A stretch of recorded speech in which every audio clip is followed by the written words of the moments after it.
Good evening, everyone. Thank you for being here at our event this evening. My name is Claire Everett, Senior Global Climate Policy Manager at CDP. On behalf of all the organisers today, I'd like to thank you for attending our side event, the Global Stocktake and Climate Accountability, Unlocking Finance and Action, hosted by CDP, Transparency International and Carbon Tracker. As the global stocktake negotiations continue here at COP28, we take this opportunity at this event to address transparency, accountability, and the mobilization of climate finance, and examine how the global stocktake can help realign financial flows, build clear roadmaps, and increase the integrity of commitments. This evening, we'll hear from a panel of experts in finance, policy, and accountability. But first, we'll welcome to the stage government representatives to give their national perspectives on finance and transparency. So please welcome me in, or join me in welcoming Ms. Lina Castaño, Climate Finance Leader at the National Planning Department of Colombia. Thank you.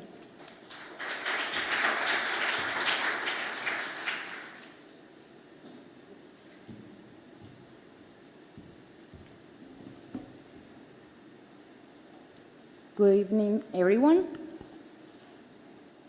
Thank you very much for inviting me. It's a big honor to talk about and be part to this event, to talk about from different perspectives on the importance of transparency and collaborative action. I won't take too long. I just want to start by celebrating the topic that brings us together today. Supporting the global stocktake process is crucial. We need tools to make data accessible to public and recognizing the vital role of civil society in ensuring accountability. So from Colombia, we are working with CDP.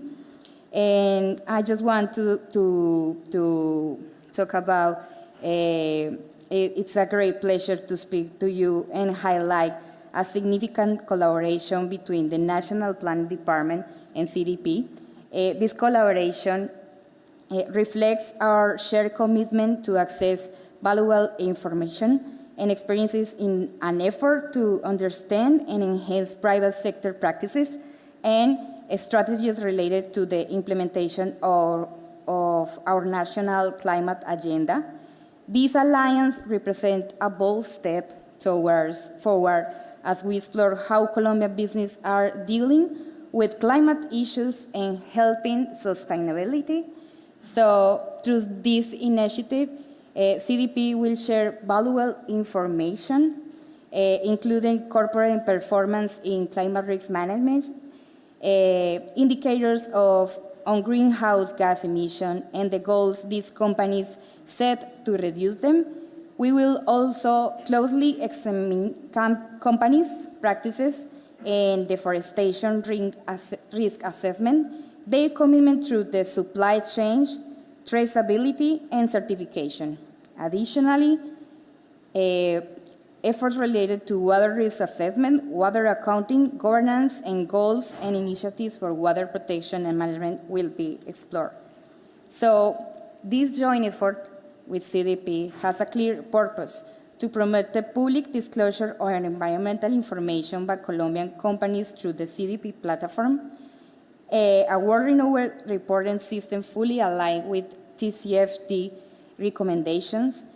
In doing so, we are not only promoting transparency, but also empowering our companies to lead by the example of various fronts. First, recognizing the opportunities inherent in the green transition enable them not only to adapt, but also to thrive in an evolving world. Second, setting ambitious emission reduction goals, demonstrating the real commitment of our private sector to mitigating climate change.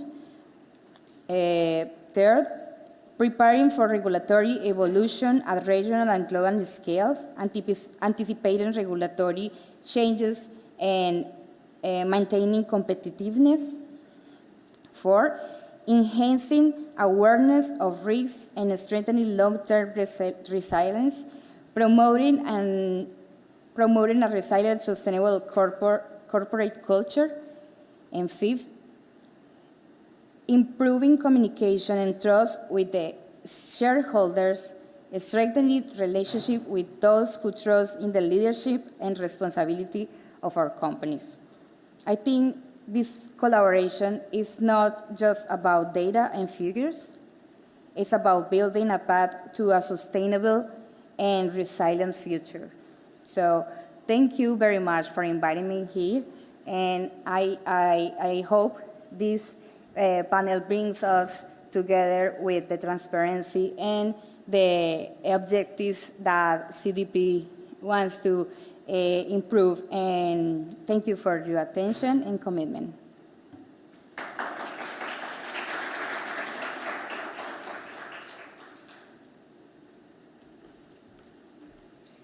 Thank you so much for your remarks, Lena. It's my pleasure to introduce our second speaker for this evening. So please join in welcoming me, the Secretary for Climate Change at the Ministry of Environment and Climate Change of Brazil, Secretary Ana Toni.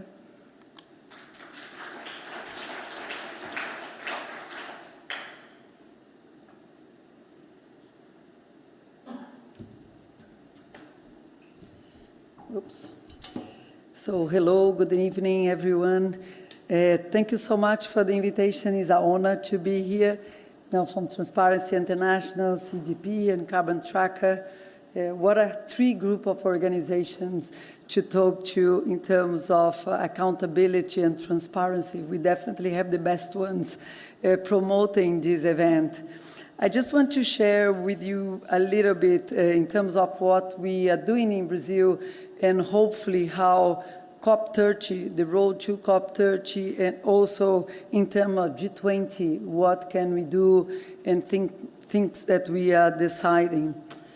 What we see is that at the moment, to unlock climate finance, we are a little bit in a struggle between a fight between mitigation and finance. So we see countries wanting really strong targets related to mitigation, especially on the mitigation working group. We've seen what the global, the GST, the global stocktaking is debating on mitigation, some of the targets. If we are going to have the targets on mitigation, especially sectorial targets, which normally the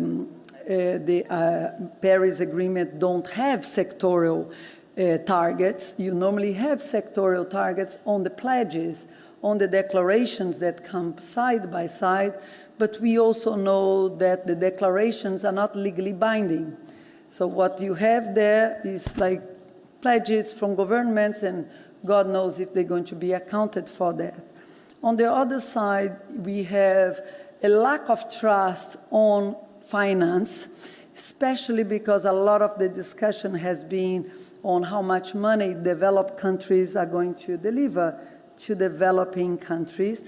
And this whole struggle, if it's public money, if it is public money to unlock private money, or if there are other ways of working on the private money. We feel that there is a lack of, at the moment, a lot of lack of trust that the negotiations got to. Obviously, the 100 billion, the not achieving the 100 billion has brought a lot of lack of trust among the players. So every time that anybody talk about how we're going to unlock, especially private money, is as if this is competing with public money. And we need to get out of those fights that we see. And we see two ways of doing that. One is putting more effort on the 1.2C debate under the Paris Agreement. The 1.2C article, what does it say is how we're going to get all financing more aligned to combat climate change. And the question is, what are countries doing? Not they doing in relation to other countries, but what they're doing among their own budget structures that will realign finance, national and international finance, in the direction of fighting climate. We see little effort. We see not many countries putting forward clear path on how to redirecting that. The second thing that Brazil has proposed for this COP is something that you've probably seen on the submissions, is Mission 1.5. The Mission 1.5 tries to realign the climate mitigation efforts with means of implementation. So every time we will put together more ambitious sectorial targets, is that those sectorial targets need to be based on as ambitions, also means of implementation, that we can get out of the fight mitigation versus finance. Those two pledges need to come together if we are serious about climate change. So means of implementation targets together with mitigation targets at international level. At the national level, and you see on Brazil's proposal for G20, which already is not new, but what we wanted is to expand, is what we're calling climate platforms. Climate platform is that we would have the NDCs much more transparent, accountable, so that they can become the way of attracting investment, not for projects, but for the entire NDCs, if we have a lot of accountability and transparency on the numbers. To do that, we need not just the national targets. I think in the case of Brazil, we have a quite ambitious NDC, is declining our emissions by 53% in 2030, which is an ambitious target. Not that means that we cannot go further. We would like to go further, but in relative terms, when you think Brazil is a developing country and US targets is between 50 and 52%, or Australian target is 47%, or Canadian target is 43%. Those numbers don't mean much if we are not start putting a carbon budget within those budgets that we are talking about. If I was going to ask you, what is 43% of the Canadian emissions there? How much does it mean in terms of carbon? If I tell you that US has to diminish between 50 and 52% of their budget, what does it mean in terms of effort? We normally don't think about carbon budgets for countries, and therefore it's much harder for civil society, for the media, to know if our countries are going to the right direction in terms of achieving our targets there. Because everybody comes to those COP, and Brazil is no different, and we tell about everything we're doing, the effort that we're doing. So I can tell you good things about Brazil. We stopped 49.5% of deforestation in 10 months of this government. It sounds wonderful, and it is wonderful. And obviously, I'm very proud that Brazil was able to do that in this 10. But what does it mean that we have stopped deforestation? And I can tell you that meant that Brazil has stopped 250 million tons of carbon being emitted. What is 250 million tons? So that becomes more concrete. And who is monitoring that? That means the entire emissions of Argentina or Spain. So it's becoming more and more concrete. And I think what we miss nowadays on the transparency and accountability is making our effort I thought my time was over, but I'm sure my time is over. There's no worry. I think the work on transparency and accountability that is being done, and obviously it's always room to improve, but it also needs also to be able to communicate better for us, governments, to be asked from society on how we're doing in terms of the targets. One thing we know is that whatever good that we're doing in Brazil, here, or any other country, we are far slow to get to align on 1.5. All of us need to do better.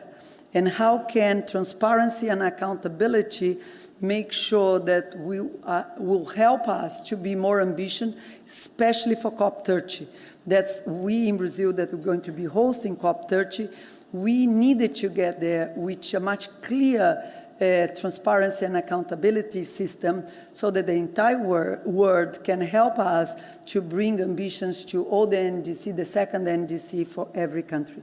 So thank you so much, and thank you for all the work that all those, well now, CDP and Transparency International and Carbon Tracker has been a very close partner with us, and I'm sure we'll be working together towards COP30. Thank you.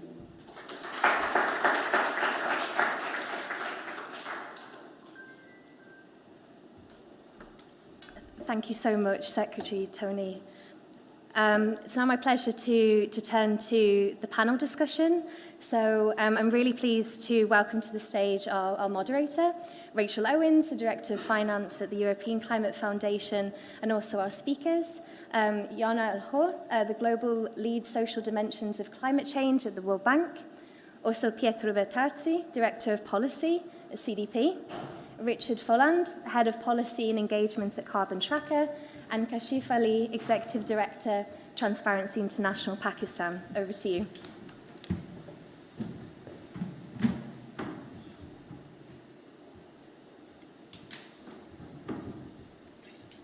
Hi, everybody. Oh, can you hear me okay? Yeah, I think I need to lift it up a little bit.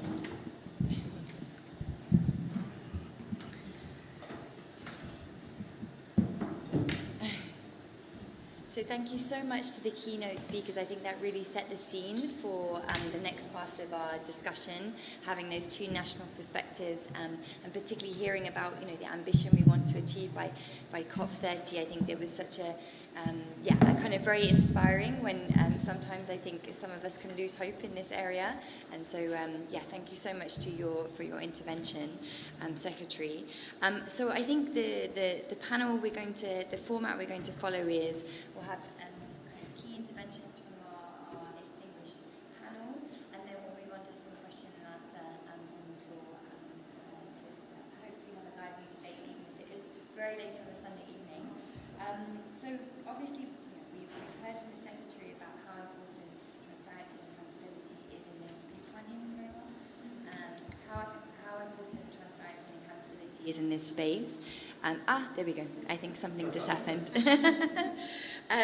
So obviously, transparency is a vital stepping stone, and transparency is one step, and then accountability is obviously the second step. And I think the Secretary formulated it so well in terms of we've got a plethora of targets and regulations and policies, but how do we actually turn that into real concrete action that both citizens understand as well as governments? And I think the Secretary made that point so very clearly.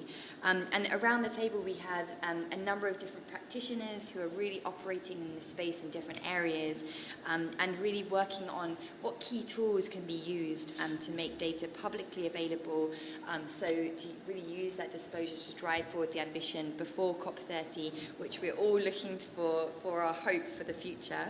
And obviously civil society plays an incredibly important role, working with the kind of key financial institutions in this area. And obviously, the developments that we're hearing about in COP28, we're hearing, again, a plethora of different pledges, whether it's on renewables, on taxation, which is all very welcome, but, it's always about what happens after COP, not necessarily what happens in COP, how we implement that. And I really feel this expression in English, which is when the rubber hits the road, which means, when we're talking about implementation, how do we really make it work for everybody and for citizens, and particularly the most vulnerable climate countries that exist. So just to finalise this kind of intro, the developments obviously at COP28, including the conclusions on the global stocktake and the UNFCCC recognition and accountability framework that many of us were in the room to hear about today, are important to kind of create this enabling environment for accountability, which really kind of strengthens the Paris Agreement and the implementation of it. And the value of the kind of public domain data and the kind of role of citizens in using that data is obviously key.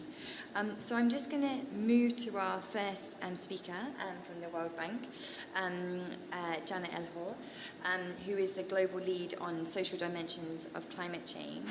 So maybe you could just talk us through about the progress that has been made on climate finance and some kind of key challenges and next steps and in terms of the importance of transparency on climate finance, and particularly kind of what this means for the World Bank and the work that you're doing.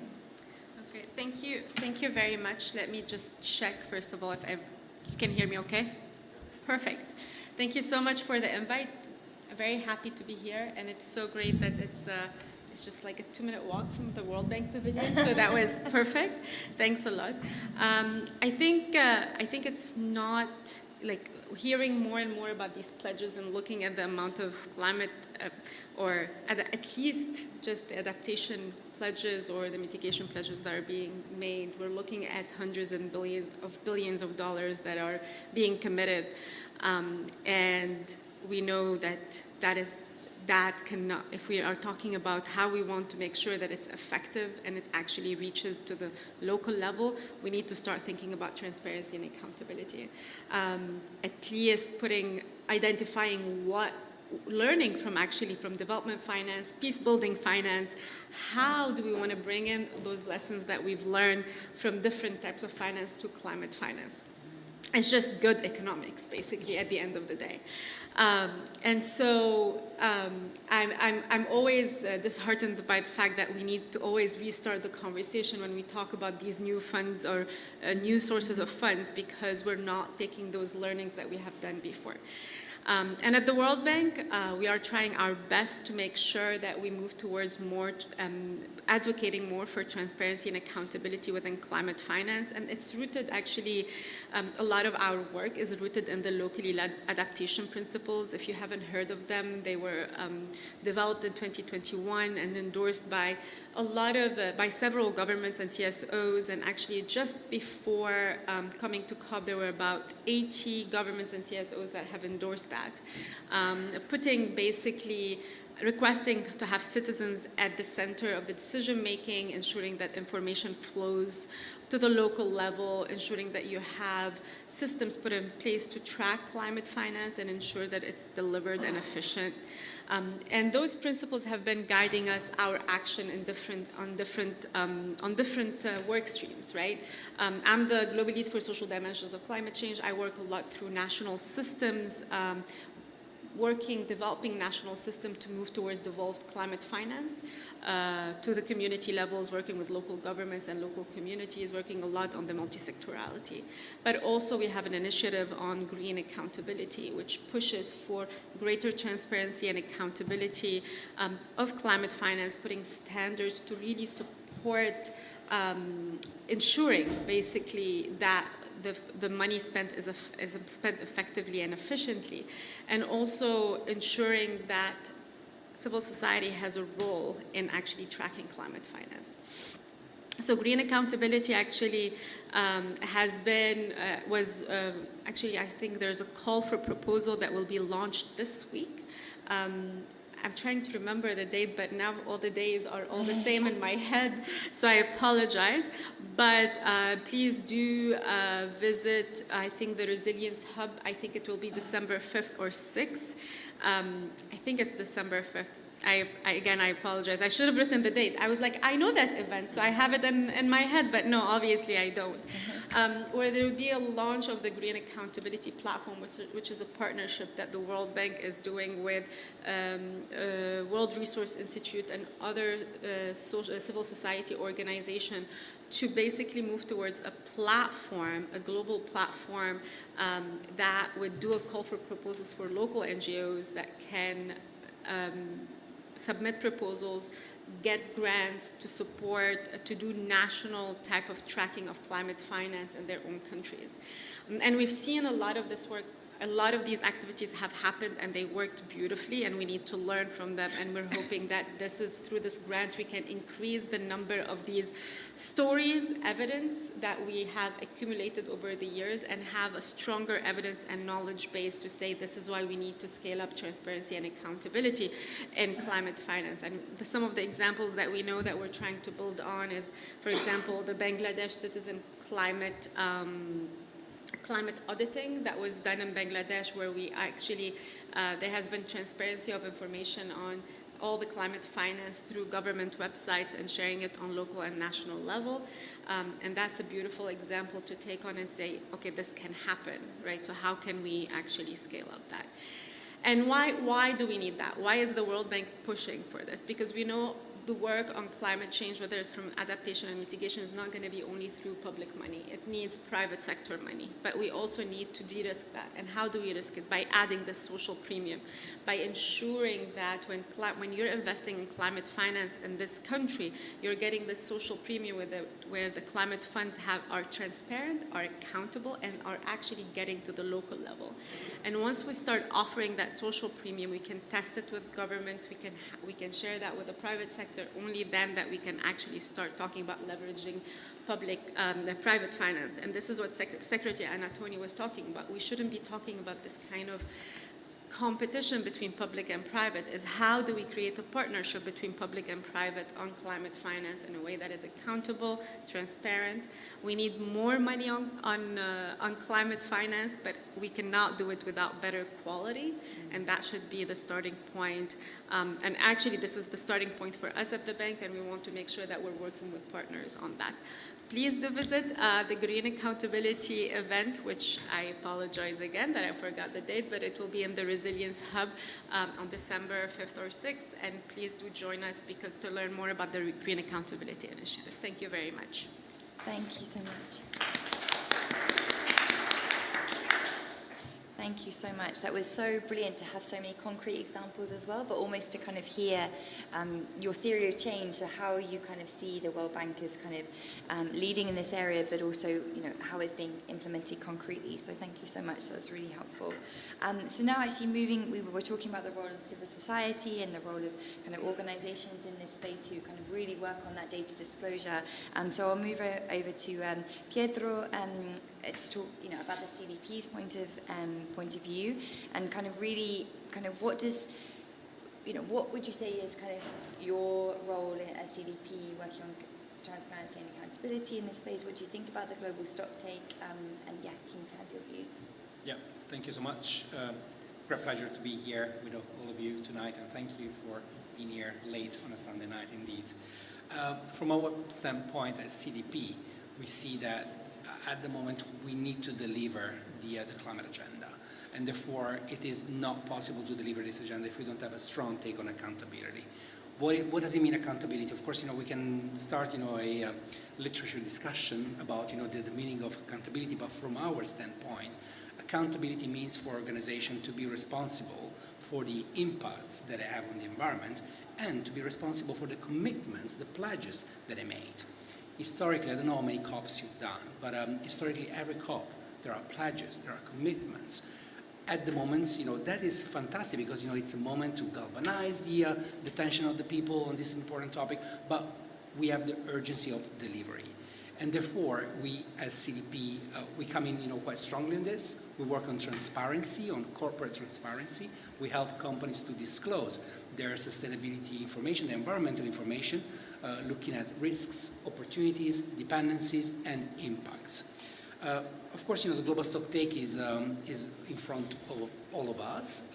Some called it the heartbeat of the Paris agreements, and indeed we've been engaging at CDP in shaping a global stocktake that was somehow instrumental to addressing and activating all stakeholders to have ambition on the topic of climate and delivering the agenda of climate. When it comes to the global stocktake, we've always been putting forward three key principles. The first one is the purpose-driven, because the global stocktake has to deliver a stocktake as it's called, but it should be looking forward. So let's take stock of where we are now to understand what we need to do to deliver the ambitious Paris Agreement.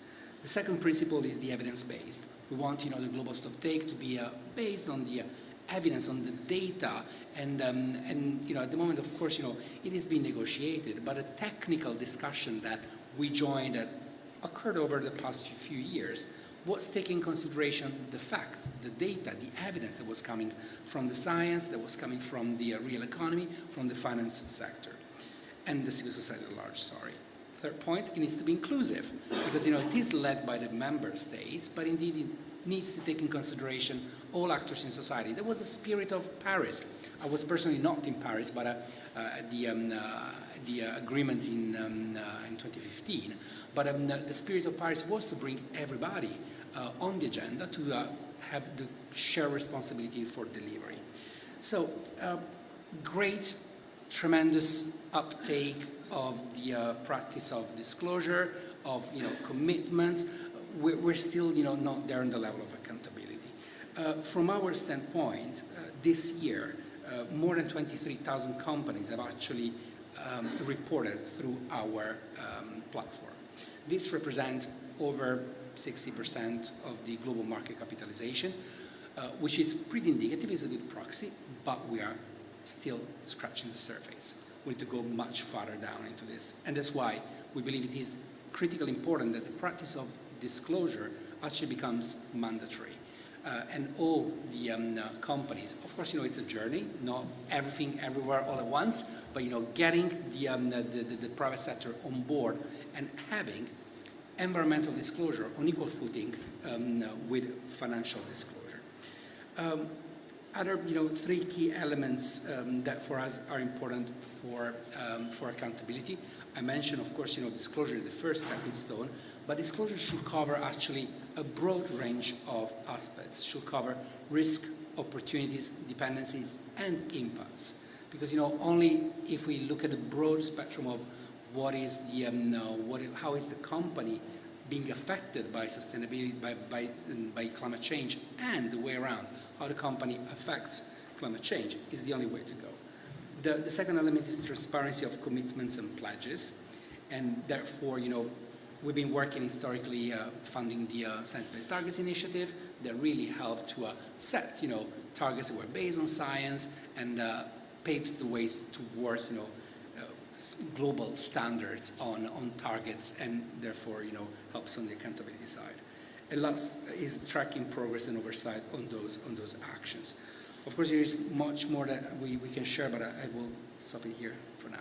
Great, thank you so much. Super helpful, and also just kind of has, I think, those kind of 3 points, having in mind as we go through this COP, because we can get kind of caught up in the pledges, but having, a North Star is incredibly important. So thank you so much. I'm going to turn over to Richard now from Carbon Tracker. So, obviously the value of transparency and public access to data tools is fundamental to hold both governments and companies to account. So, what do you think is the kind of next stage of the kind of transparency and accountability journey, particularly thinking about kind of undue influence, conflicts of interest, that we're hearing about in the news already about this COP in particular. So yeah, really keen to hear your perspective. Thank you, Rachel, and good evening, everybody. And again, I echo staying here Sunday evening to join us. We really appreciate it. And delighted to be here with these panellists and also with two such distinguished government officials as well. So, yeah, in terms of the importance of data and transparency, Rachel, I'd like to say something about that. And then you talked earlier about theory of change and examples, and I'll touch on that as well. And I'll go into some examples relating to companies, relating to finance, and relating to governments.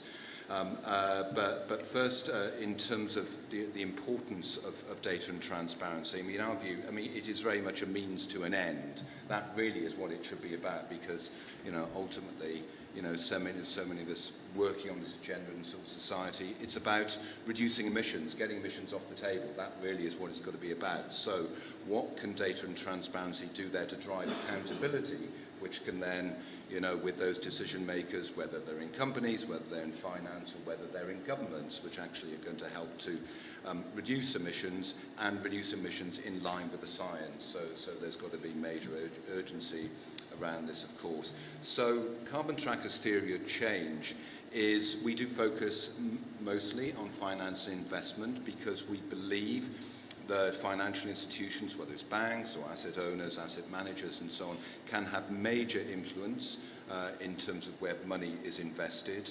We heard Secretary Tony earlier talking about the importance of private finance, and our view here is that private finance actually is going to be much more important than public finance because of the pressures on governmental budgets. But of course, public money, government budgets can play a sort of great leveraging role with private finance. But really, it's got to be about shifting the trillions in line with Article 2.1.c. So that is our theory of change, but also the work that we put out as a research organisation does have policy implications as well. So 3 examples I'll give you of work that we do, which we think shines a light on practices, these three categories, which then can help to drive accountability. So first on companies, we do a lot of work analysing oil and gas companies in particular, those who will say, yes, we're aligned with Paris, we're aligned with 1.5 degrees and net zero, but actually then let's go into their policies. What are they doing here? Their business model, their commercial practices, are they in line? And we've done a lot of work. There's been a particular series of reports we put out called Absolute Impact, coming to conclusion by and large, and this is analysing international companies, major ones both in Europe and in North America. Hardly any of them are actually aligned with meeting 1.5 degrees. We call this series Absolute Impact because as far as we're concerned, it's not about emissions intensity of oil and gas products, it's are they actually reducing their production? Are they reducing their production? Absolutely.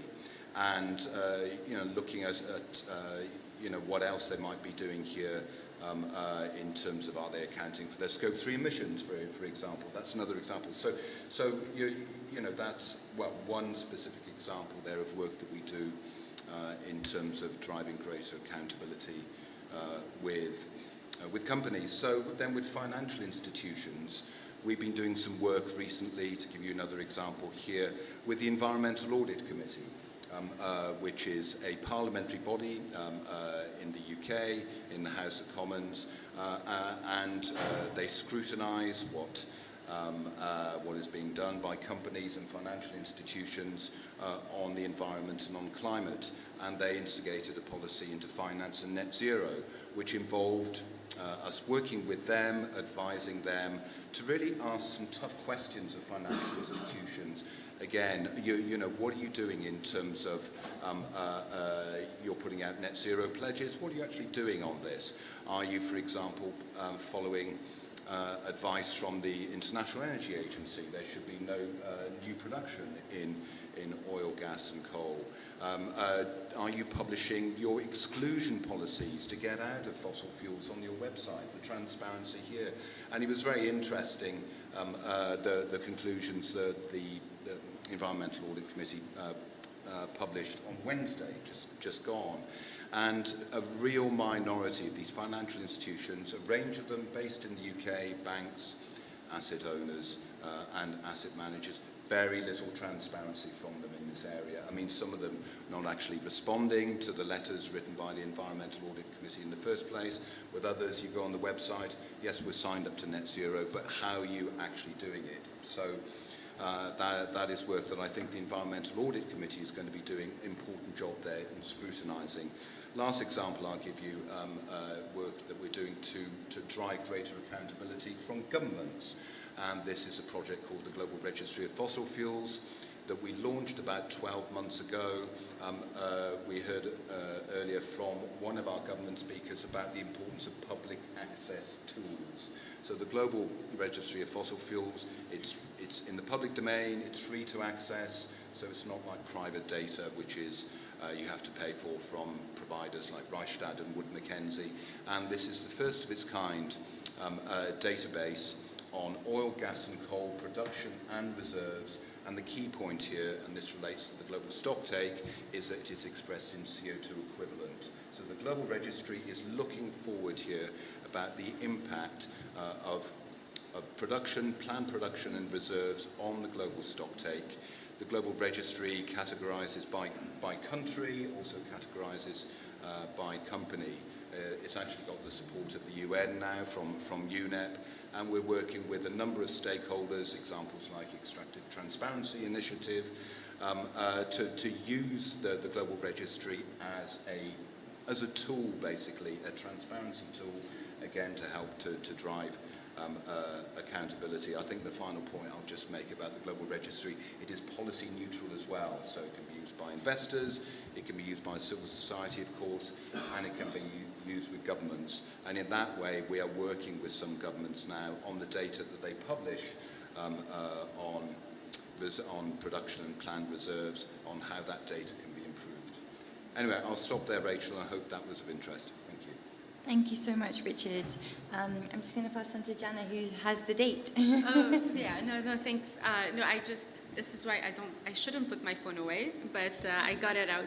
The date is on December 6th at 5:45 p.m. till 6:45 at the Resilience Hub. So please do join us because to learn more about the Green Accountability Initiative. So thanks a lot for giving me the other opportunity to talk about that. Great, thank you so much. We'll all have that in our diaries. So I'm just passing the floor to the Executive Director of Transparency Pakistan to get that kind of, what we've already had, that kind of national perspective, and how can we really implement this in practice, and particularly the kind of risk of conflicts of interest and of undue influence, and kind of capture of governments, and so how can civil society in more difficult political operating environments really ensure that there's transparency and accountability around climate finance and financial flows.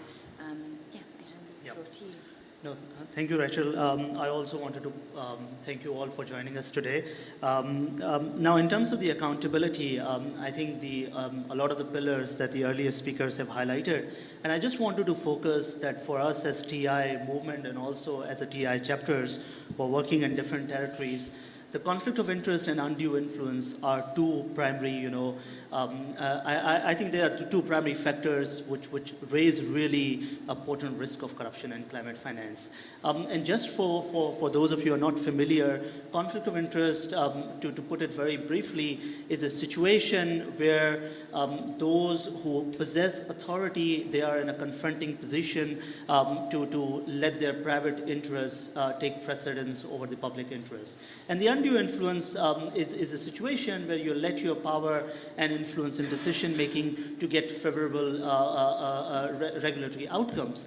Now, if you think about the climate finance, the conflict of interest and undue influence, we have seen that in last year COP26, how many, the data shows there were 600 fossil fuel lobbyists who were part of these negotiations and used these provisions to get favorable outcomes. And it seems that the number in this COP28 is a bit higher. We'll, I think, probably know it tomorrow in terms of, so addressing the conflict of interest and undue influence is primarily important from accountability point of view. And I think also if you think about it, again, I think conflict of interest at the national level, the way it comes to us, it takes again various shapes in various sectors. So for example, the Loss and Damage Fund, on which we have reached a very historical milestone at COP28, now this fund also requires that part of the money will be going for repair and rehabilitation purposes. Now, if you think about for a country like Pakistan that endured in 2022 floods, and according to the World Bank, it costed us $30 billion in damages, just the 2022 floods. Now, most of this money is going for the reconstruction purpose. And public procurement is a sector which is highly vulnerable for corruption. And there, having the code of conduct, having compliance with the procurement rules, having conflict of interest policies in place, which are missing in our case in national context, is extremely important. And I think if you think about it from a global position, I think this also goes to the international financial institutions, which will be administering this fund. In this case, the host, the World Bank, having such, I think, regulatory frameworks that restricts the participation of the lobbyist groups, and then that restricts the climate finance for being used for serving the interests of the few, I think is important. And also, I think secondly, I also wanted to highlight that we also look at it, the accountability in context of the social accountability. Now, the social accountability essentially for us comes in two forms. There is a horizontal accountability where we are looking at, the policies and procedures that safeguard the climate finance, that ensure that the climate finance money reaches to the communities and those in need. And there, some of the work that we are doing is on the beneficial ownership front, that a lot of this information needs to be public, the contract information, who is getting contract through what mechanisms. And there, one of the tools that we are using is a social accountability called right to information. We do a lot of citizen report card studies and assessment of the right to information tools. And then secondly, I think is a vertical accountability, that is the civil society engagement and the engagement of citizens. One of the models that we have at the national level is the community dialogues that the Secretary also pointed out in her speech. So in Pakistan, we are using these climate dialogues to provide platforms to the communities to get their message across in the climate planning and decision making, and also to help them oversight the project, climate-related projects that are being implemented at the grassroots level. And this goes through the various cycles of project implementation, right from the pre-tendering process up to the project evaluation and completion. And there, one of the things that we have done for accountability is what we call the environmental protection, the environmental corruption hotline.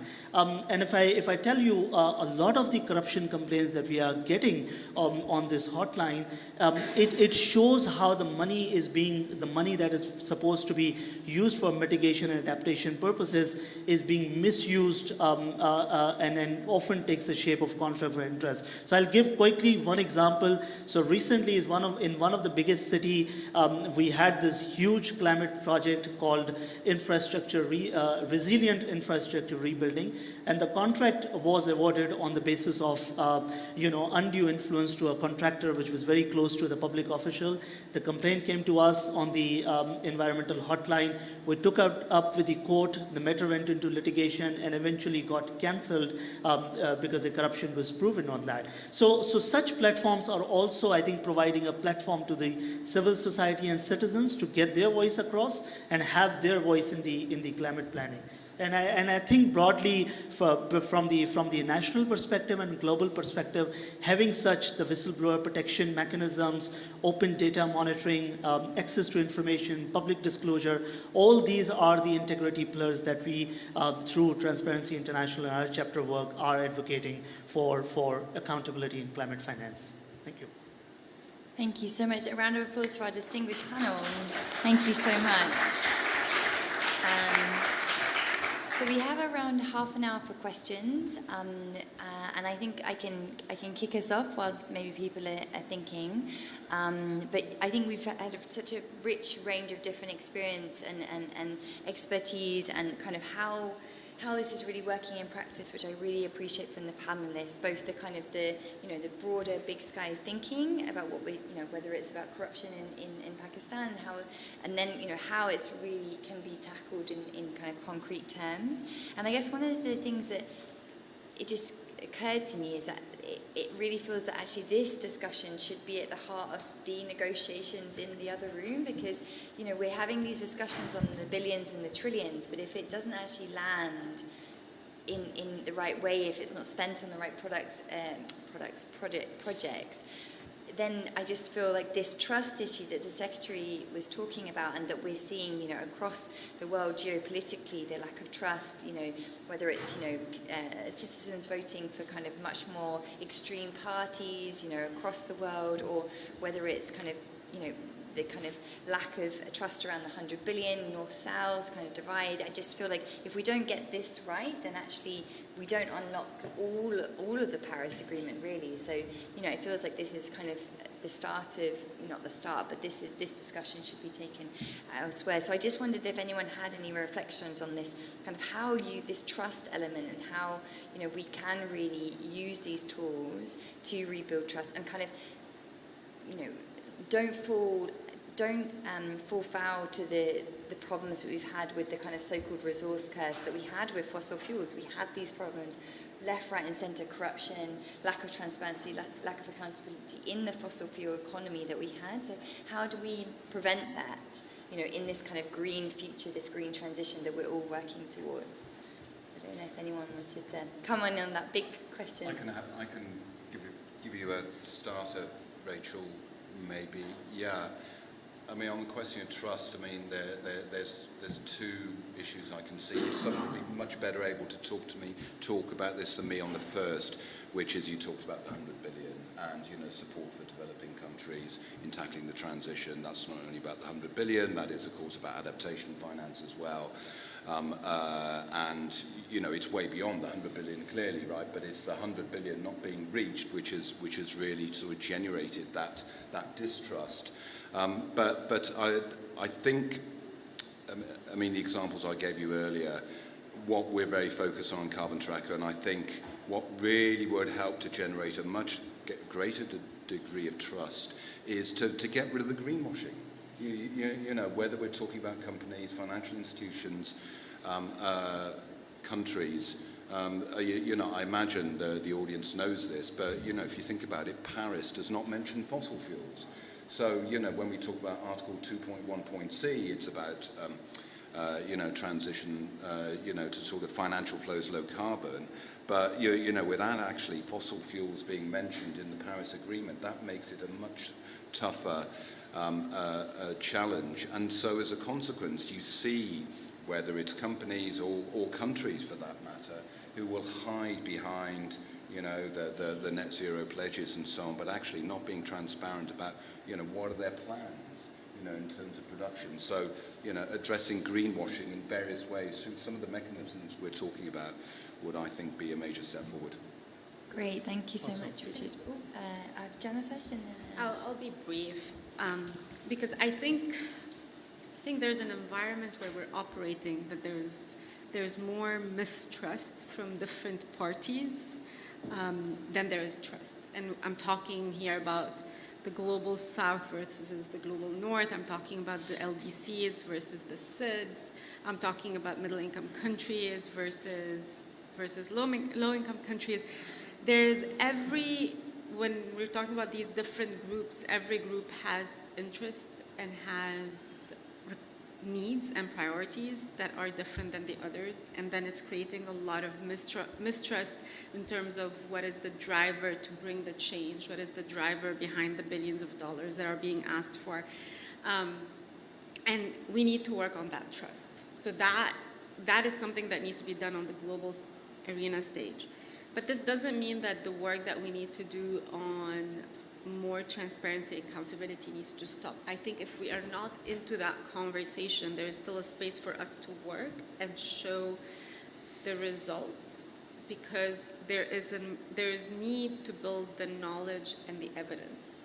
We know that, again, I'm talking about other types of funds when we're talking about peace building funds, development funds. We learned our lessons, and over time, I remember, and over time we learned that we need to talk about transparency and accountability. I remember before joining the World Bank in 2011, we didn't have this global partnership for social sustainability of Global Partnership for Social Accountability, it started because of the Arab Spring. Because of what happened in the Arab Spring, where we saw revolutions that happened because of lack of voice, lack of dignity, lack of transparency, lack of accountability. The World Bank, we recognized that development money wasn't enough by itself to actually bring positive outcomes alone. And you need that social premium. And that's what the Global Partnership for Social Accountability was established to bring that partnership with civil society.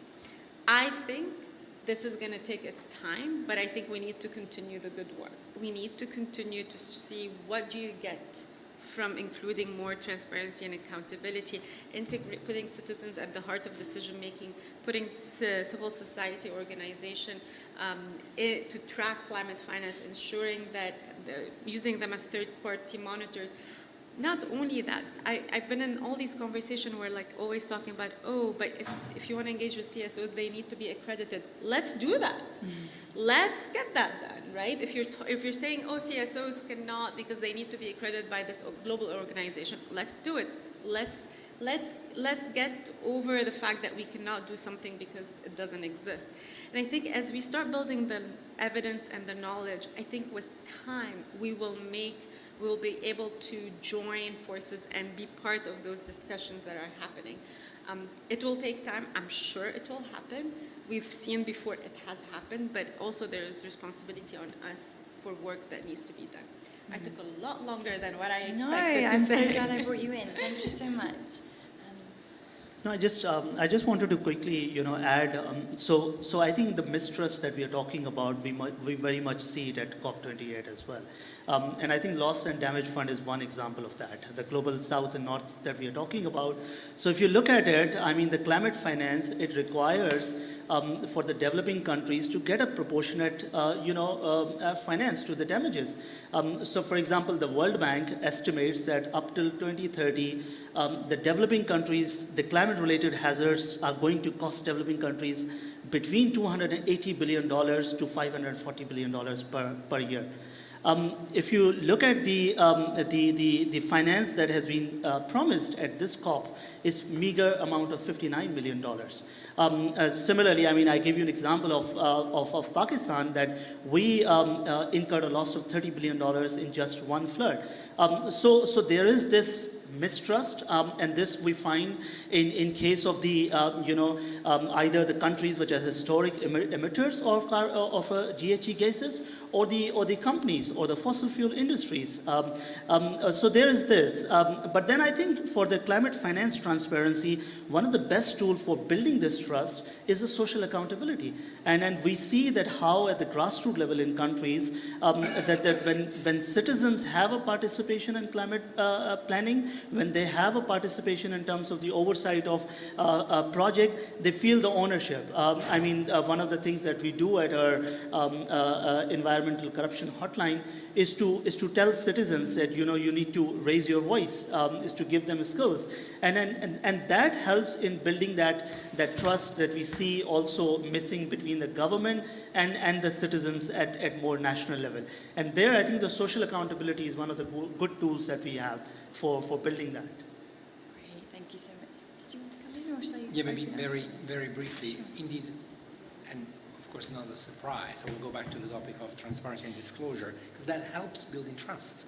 Being transparent about the inputs, about the capital allocation, which is a huge barrier that we're currently facing here at COP, is how we reallocate finance to deliver the agenda. Transparency can actually help to understand how we are impacting, how we're spending the billions that are available, how we channel them. So I think going back to your question about trust, yet again, transparency, disclosure is a stepping stone towards building that trust. Thank you. I open up to the floor if anyone would like to. Yes. Maybe you could also introduce yourself. Thank you.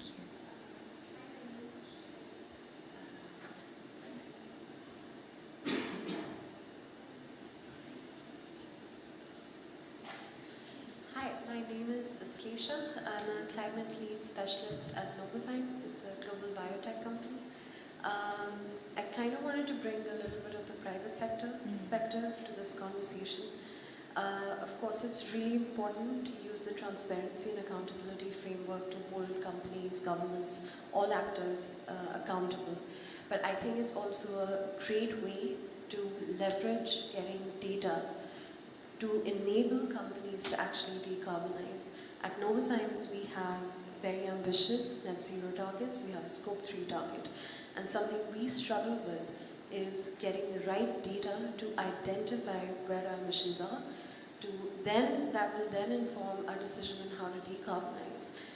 So I think it's also important to look at this framework a little more holistically and see how it can actually help the private sector to also get insights on how to decarbonize their value chain emissions and get the data, the right data points, because it's not sufficient just knowing the scope 1, 2, and 3 emissions. It's important to also know the product level carbon footprint data and the data behind that. So companies can actually start working on mitigating their value chain emissions. Just wanted to bring that perspective into this discussion. Thank you so much. Could I actually just ask you a follow-up question? Because I think it's a really good point. Like, could you give us an example, what data wasn't available that you were looking for? So just to give you an example, a lot of our scope 3 emissions come from agriculture-based feedstock, and that is down to our tier 3, tier 4 supply chain. Our suppliers don't have that data. Yeah. Suppliers don't have that data, and it's really getting the farmers level data for us to be able to understand exactly what we can do to mitigate those impacts. I think scope 1 and 2 is very clear for a lot of companies. There's been a lot of progress on the energy transition, but agriculture and food systems it's a huge, I would say, a black hole in terms of getting the right data and then getting the transparency across the value chain. And whatever we do to decarbonize the value chain emissions, they have to be based on science and data, at least for our company. So that's just to answer the question. Thank you. No, that was super helpful, and I think a really, valuable extra perspective. Does anyone want to comment on? Yes. I can, of course, and I totally feel, the lack of the availability of this data. That's something that we keep hearing, across the many different sectors in the private sector anyway. What I can share with you that is indeed we are continuously looking at at those gaps. There are data gaps, there are holes. Sometimes the gaps is because there is an infrastructure but the data are not available. Sometimes there are data holes because there is not even the infrastructure to get that data, and not even the frameworks, for example. Just a very concrete example from our standpoint. At CDP last year, gearing up to COP15, the biodiversity COP15, we started asking questions to companies about biodiversity. And we started, with very simple questions, because what we do at CDP is usually we implement standards at scale. If there are no standards, we innovate disclosure, start, asking questions. We start with very simple questions, including, have you ever considered your biodiversity impacts? Do you have a biodiversity strategy?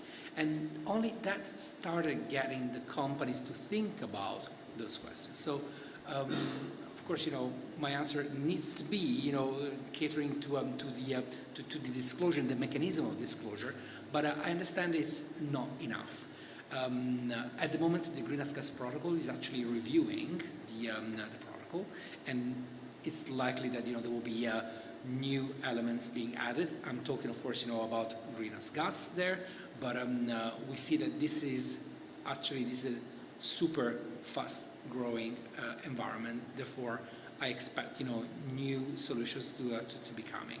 But literally, this morning we were having this discussion with other businesses, and some even called on the OECD to start looking on some of those elements. So yeah, we feel the pain, but doing that, and of course I'm aware of your of Novozymes, you said, right? Yeah, Novozymes activities.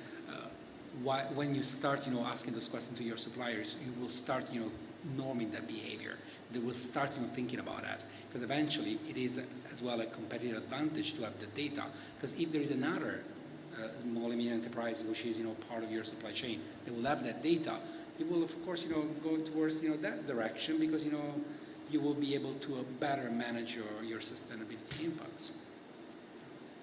Rachel, could I add just something? Very briefly, I mean, CDP are the data supremos, but really I think the 2 points I want to make. First was to underline the importance of what you said there, the value of data for investors, because then in terms of helping them to make decisions about where they allocate their capital. And that's all linked to my second point, really, that we really attach value to forward-looking data as opposed to backwards. So, what are the production plans for an energy company, for example? Because, are there plans to go with a specific project? It could be a new oil and gas field or new power plant. Are they going to be at risk of being stranded assets because of policies that governments could be bringing forward in this area? So, the transparency of the data around this, give that example of production plans, really important for investors. They can then take a decision. Great, thank you so much. Any other questions from the floor? Yes.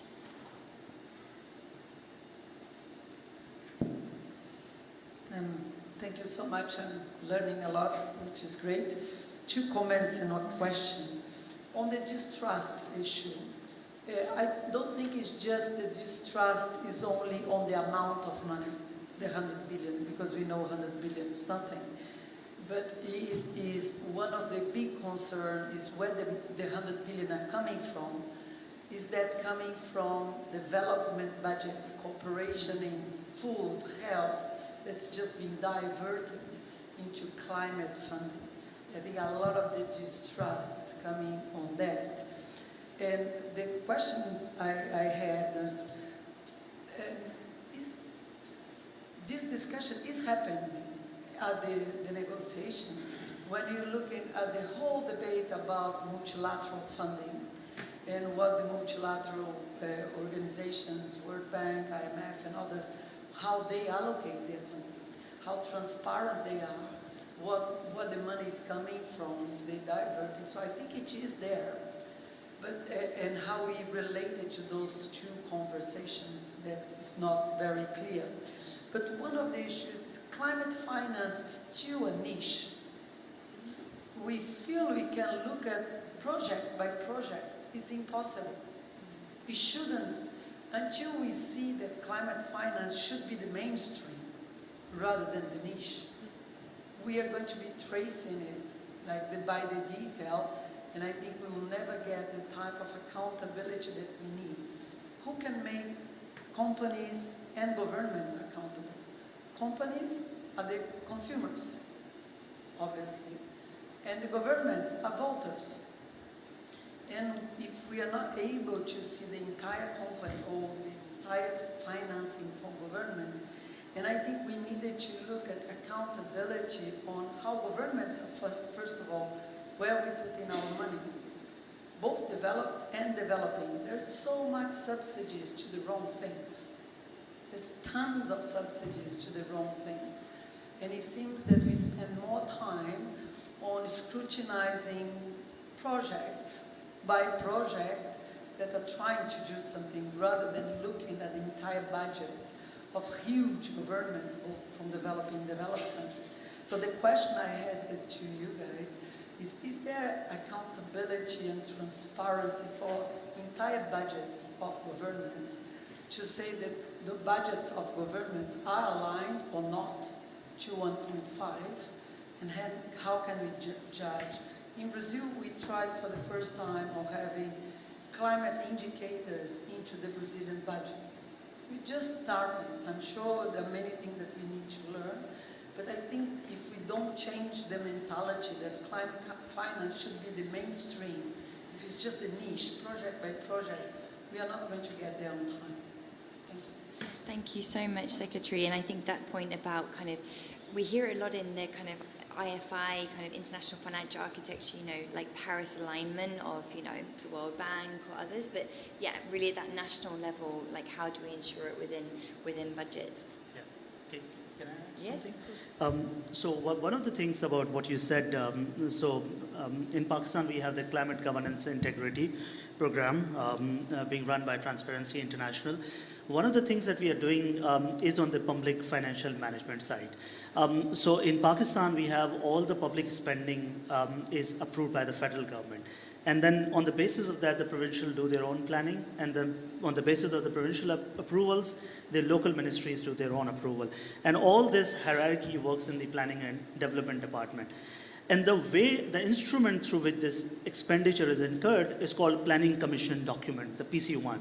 So one of the things that we have been advocating, and we have had success at the federal level and in one of the provinces, is to revise the PC1 document, is to make it climate aligned.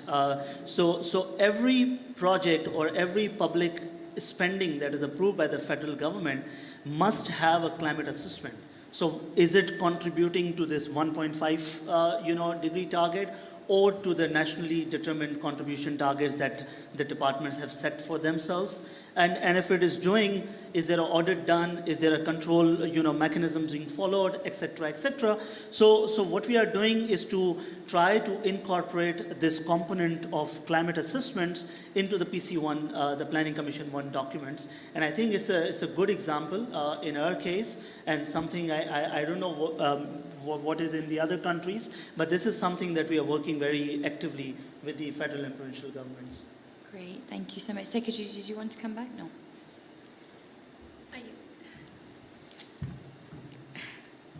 I can't agree with you more, 100% on that. At the same time, I feel, and it would be great to discuss further, because engagement with each country on what that means also is different. Because, for example, in Kenya, the World Bank has a program called Financing Locally Led Climate Action, which is a $150 million project given to the government of Kenya that moves devolved climate finance. It's gone for a local budget. So basically, the project finances local government's budget on climate finance, specifically for climate priorities, working with communities to identify what those priorities are for adaptation and resilience, and then the local governments will have earmark money for that. But you cannot do that in any other country, or in any, like you cannot take this model and put it in another country, because they don't have the necessary decentralized devolution systems. So for example, in Madagascar, when the World Bank wanted to channel $200 million project to support climate resilience in a severe drought area, first of all, we had to support the government to have a decentralization policy on decentralization in order to start creating those kind of local government, local community budgets and have them more aligned, make sure that these investments are aligned with the NDCs, because the capacity doesn't exist on actually executing climate finance or climate plans on the local level. So I think this is what I'm trying to say, is that this is so important. This is why I think the locally led adaptation principles are very important, because they are principles guiding climate finance to be more transparent and accountable. At the same time, how do we operationalize that into programmatic approaches, not only a project by project approach? We really need to take into account country systems, we need to take into account country priorities, and basically be able to design with national governments, in partnership with the private sector, platform and programmatic approaches that would help to have that climate finance go to the local level in a transparent, accountable, participatory, inclusive, empowering way that are sustainable to face climate impacts. So would love to chat more about that, because that's where I spend most of my days thinking and advising, working with teams. It's not there's no like easy answer for that, but there's evidence, there are examples, and we need to think about scalability at this point. Thanks so much. Yeah. Very, very quickly, this is not something that CDP we're very engaged with, but we've been working historically with the Coalition of Finance Ministers for Climate Change, and in the Helsinki Principles, I think they work on the Principle 4 that looks at the policy coherence, mainstreaming climate into the different policies. And I believe, if I'm not wrong, that they have a program specifically about budgeting and climate. So maybe that's something to look at, but I'm not really familiar with it anyway. Yeah. And I also just wanted to give an example from in the EU context as well. There were all these just transition funds set up, particularly around COVID, etc. And I was in Italy recently, and yeah, it's the same issue in Italy as well. That just that absorption at that local level is really difficult. And then if you don't have the capacity at the local level, then you can't ensure that there's no corruption as well. So I think it's all kind of interlinked with the capacity and absorption question as well. Jenna, I know you have to leave to get your bus, so thank you so much. I'm sorry, but they just sent me a message. The last bus leaves at 8 and they will leave me behind. So I'm sorry. I'm going to run. I told them I'll run over. Thank you so much. Thank you so much. Thank you so much. Thank you very much. Is there any final questions? Yes.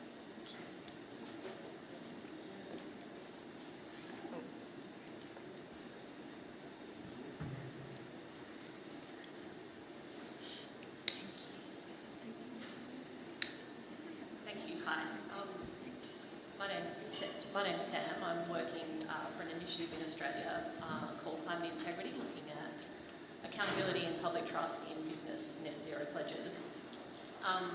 Rachel, I was really interested. Sorry. Rachel, I was interested in your point around, we need transparency, and then after that we need accountability. People need to know what's happening and understanding what's going on around them. I'm interested in who you think is best placed to communicate that information. Some people will seek this out, like investors, members of the public, different organisations, but there's a lot of people who won't. And I guess particularly for Carbon Tracker and CDP, do you see yourselves as the providers of that information or actually the communicators as well? And if you are just the providers, who do you think is best placed to be like key communicators on this issue? And like trusted voices in sharing this information as we try and combat like greenwashing and other things across the broader sector.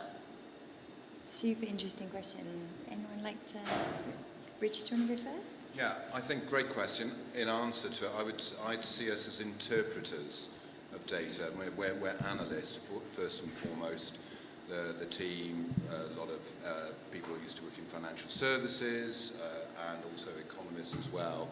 So, I talked about the Global Registry, which is a database, but a lot of what we are doing is analysing company data and then interpreting it for investors and doing it, we hope, in a way which is, because we're independent, we're funded by foundations, but we don't have any corporate money in us at all, so we can be that, we hope, trusted independent advisor. So that's the way we look at it, I think, which is being interpreters of the data and helping investors and others as appropriate. Yeah. On our side, our platform offers an opportunity to companies to disclose their information, and this information is then passed on to the investors, which are the requesting authority. So actually, this is one of the magic ingredients at CDP. Companies do not respond to CDP because a cool NGO is asking them to do so, but because we work on behalf of investors that are our signatories, or big companies that are the purchaser, and they ask their supply chain to disclose. So in that sense, we structure the data. The data is not our data, it's the company's data, but we structure the data and we allow the decision makers to access those data. Part of that is freely accessible from our website. We have dashboards, we have specific dashboards for policymakers, but we have the corporate action tracker that looks at key elements on climate information, and it's freely accessible. So I believe to answer to your question, we bridge this information. And maybe also just to make the point that we haven't talked about kind of strategic litigation, but obviously that's also another kind of tool, I guess, in the toolbox that many CSOs and organisations are using to hold companies to account, in addition to, and often using data, to bring that litigation. We have one more question, then we definitely have to wrap up because everyone has to leave. Thanks, Claire. Thank you so much. My name is Heon Park from Wageningen University in the Netherlands. So actually my research actually focus on climate finance transparency. So I really appreciate that you really kind of provide this great opportunity for everyone. My question is based on what I have seen in my research, mostly like the finance, like climate finance institutions really focus on very specific types of disclosure. So specifically they adopted a lot TCFD, like they really highlight the task force on climate risk related disclosures, meaning that they really highlight the climate change impact on their profits and very economic centric like perspectives, not really kind of focus on double materiality, right? So in terms of that, like we heard that today and yesterday, like we need to mobilize more private finance a lot, and means that we need more to guarantee the accountability of like a private finance. In terms of that, I think those like financial institutions need to be more engaged in this like more broader spectrums of disclosure mechanisms like a CDP or a carbon tracker. So how we can like make them more engaged into these more broader spectrums of disclosure mechanisms. And then I also have a question to you, like a carbon from the carbon tracker and CDP. Do you have what would be your role in this scene? So how you guys can make them more engaged into these more broader spectrums of disclosure mechanisms, and what would be your role to more like help the state actors, government actors or World Bank, so that to those private finance actors to guarantee their responsibility. Thank you. Okay, we literally just have like 1 minute each, unfortunately, to wrap up. Okay, I mean, our goal here about finance is moving from high carbon to low carbon. So if we can demonstrate to investors the risks about continuing to invest in high carbon intensive assets. So hence we talk a lot about stranded assets. We talk a lot about demand destruction now. What's it going to mean for the oil and gas industry with the rise of electric vehicles, the impact on demand there. But also we talk about the opportunity side. So actually we're doing quite a bit of work around electric vehicles, and for investors there again, if they're looking to get into those opportunities, what maybe are the barriers which government might have and so on in terms of incentivizing investment there. So basically moving high carbon to low carbon, that's our goal. Great, thank you, Richard, very succinct.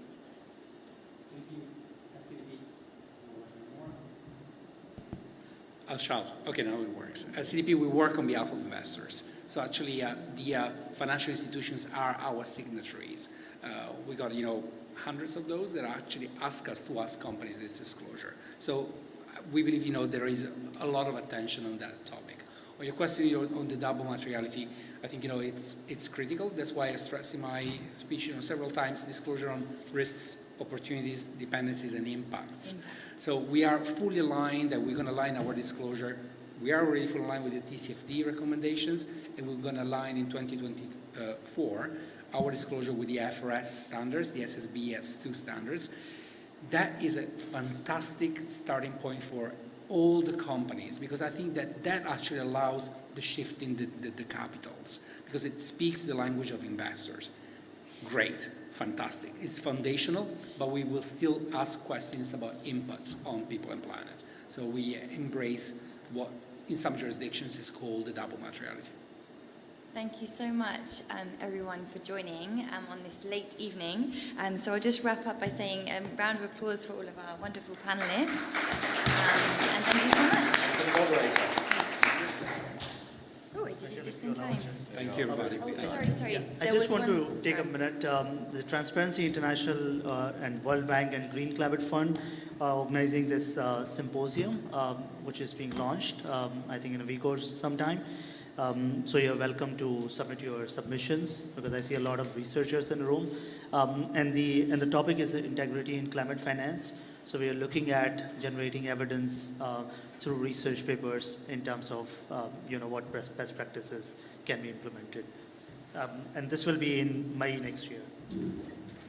Thank you. Thank you, everybody.